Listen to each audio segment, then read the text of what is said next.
Halo, Sobat Sejarah. Selamat datang di channel kami, tempat di mana kita akan menyelami kisah legendaris dan sejarah menarik dari seluruh penjuru Indonesia. Dari kerajaan-kerajaan kuno hingga mitos yang masih hidup hingga kini, kita akan mengungkap cerita yang jarang diketahui. Jangan lupa untuk like, subscribe, dan aktifkan lonceng notifikasi, agar tak ketinggalan cerita seru lainnya.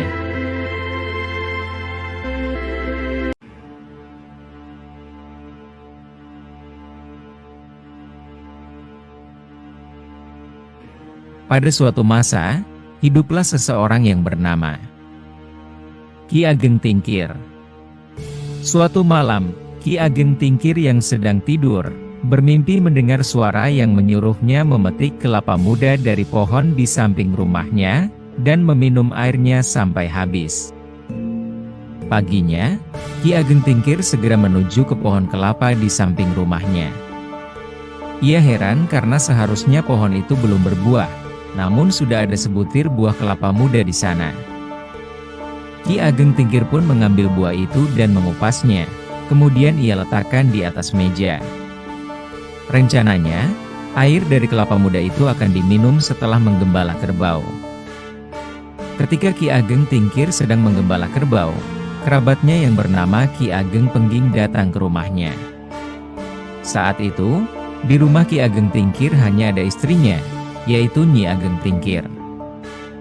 Karena belum menyiapkan makanan dan minuman, Nyi Ageng Tingkir memberikan kelapa muda yang tanpa sengaja dilihatnya ada di atas meja. Ki Ageng Pengging yang haus karena menempuh perjalanan jauh, segera menghabiskan air kelapa muda itu. Tidak lama kemudian, Ki Ageng Tingkir pulang ke rumah.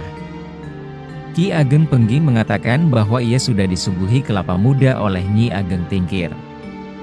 Ki Ageng Tingkir pun terkejut, kemudian ia menceritakan mimpinya pada Ki Ageng Pengging.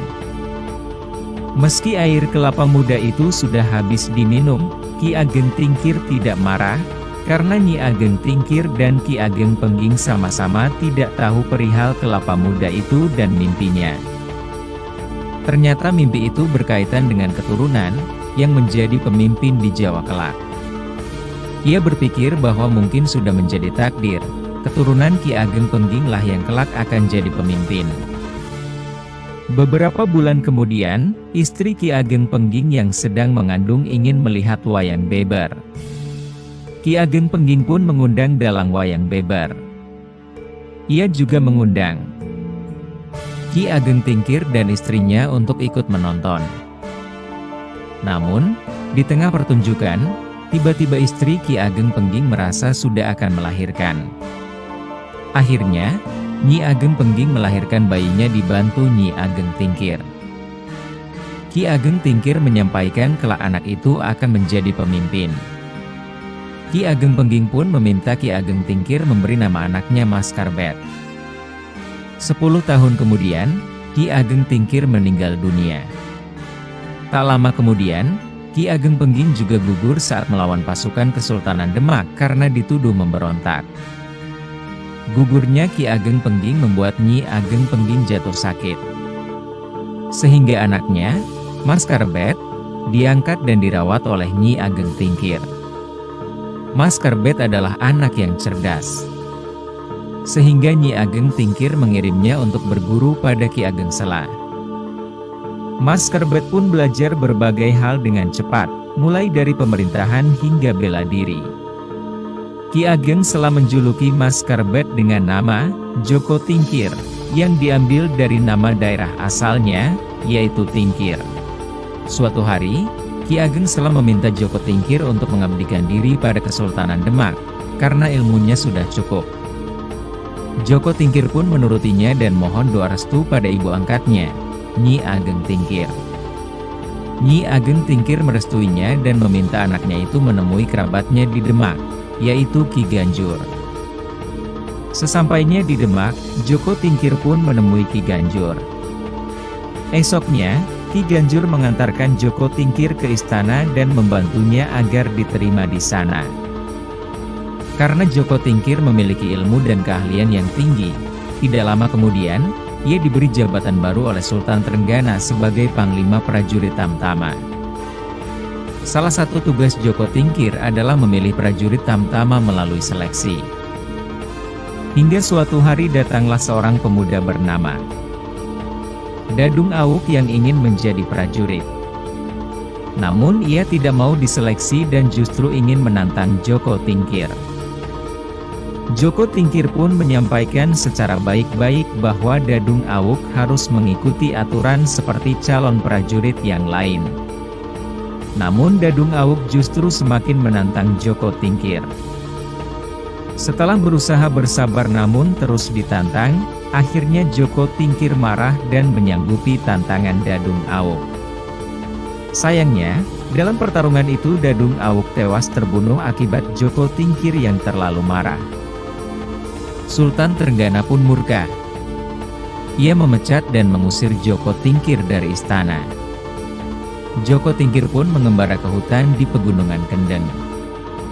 Suatu hari, seorang kakek mendatanginya ketika ia sedang beristirahat di bawah pohon. Kakek itu bernama Ki Ageng Butuh. Setelah menceritakan asal-usulnya, ternyata Ki Ageng Butuh masih bersaudara dengan ayah Joko Tingkir, yaitu Ki Ageng Pengging.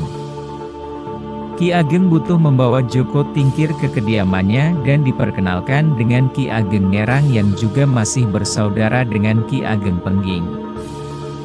Ki Ageng Butuh dan Ki Ageng Ngerang pun mengajarinya lebih banyak ilmu. Saat ilmu Joko Tingkir dirasa sudah cukup, Ki Ageng Butuh menyuruhnya ke Banyu Biru untuk berguru pada Ki Buyut Banyu Biru. Ki Buyut Banyu Biru bukan hanya mengajari Joko Tingkir, namun juga mengangkatnya menjadi anak. Sehingga Joko Tingkir jadi bersaudara dengan anak angkat lain Ki Buyut Banyu Biru, Mas Manca.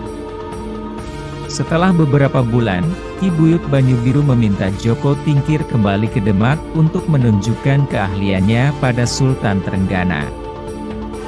Sebelum berangkat, Ki Buyut Banyu Biru memberi Joko Tingkir segenggam tanah Siti Sangar dan berpesan untuk memasukkannya ke mulut kerbau Danu di Istana Prawoto. Saat si kerbau mengamuk, maka hanya Joko Tingkir yang bisa menghentikannya. Dalam perjalanan itu, Joko Tingkir ditemani oleh Mas Manca, Ki Wuragil, dan Ki Wila. Mereka menaiki rakit menyusuri Sungai Dengkeng. Menjelang petang, mereka sampai di Kedung Srengenge. Tiba-tiba rombongan Joko Tingkir itu dihadang gerombolan penjahat yang dipimpin oleh Baureksa dan Jalu Mampang. Meski gerombolan penjahat lebih banyak jumlahnya, namun Joko Tingkir dan 3 temannya berhasil memenangkan pertarungan. Baureksa dan Jalu Mampang mohon ampun dan mereka diperintahkan untuk mendorong rakit rombongan Joko Tingkir sampai ke Demak. Setelahnya, Joko Tingkir membebaskan Baureksa dan Jalu Mampang dengan syarat mereka menjadi orang baik dan berhenti merampok. Sesampainya di Demak, Joko Tingkir segera melaksanakan pesan dari Ki Buyut Banyu Biru, yaitu memasukkan tanah Siti Sangar ke mulut kerbau Danu. Kerbau Danu pun mengamuk dan menghancurkan Istana Prawoto. Semua prajurit Sultan Trenggana kewalahan dan tidak bisa menghentikan amukan kerbau itu. Setelah beberapa hari, kerbau Danu masuk ke hutan di malam hari. Namun esoknya ia kembali menghancurkan kota. Pada hari ketiga, Sultan Trenggana melihat Joko Tingkir berjalan tenang di dekat kerbau Danu yang mengamuk. Sultan Trenggana pun memanggilnya dan mengatakan jika Joko Tingkir bisa menjinakkan kerbau Danu yang mengamuk, maka jabatan Panglima Prajurit Tamtama akan dikembalikan dan ia diampuni. Joko Tingkir dibantu Mas Manca, Ki Wuragil, dan Ki Wila mengepung kerbau Danu yang mengamuk dan berusaha melawannya. Hingga akhirnya Joko Tingkir berhasil memukul leher si kerbau dan tanah Siti Sangar keluar dari mulutnya. Kerbau Danu itu pun berhasil dikalahkan oleh Joko Tingkir. Melihat itu, Sultan Trenggana mengembalikan jabatan Panglima Prajurit pada Joko Tingkir. Sedangkan Mas Manca, Ki Wuragil, dan Ki Wila menjadi pembantu kepercayaan Joko Tingkir. Semenjak itu, Joko Tingkir membantu Kesultanan Demak menjadi aman dan lebih makmur. Berkat jasanya, Joko Tingkir pun diangkat menjadi Bupati Pajang dan diberi gelar Sultan Hadiwijaya. Mas Manca, Ki Wuragil, dan Ki Wila pun masih terus menjadi orang kepercayaannya.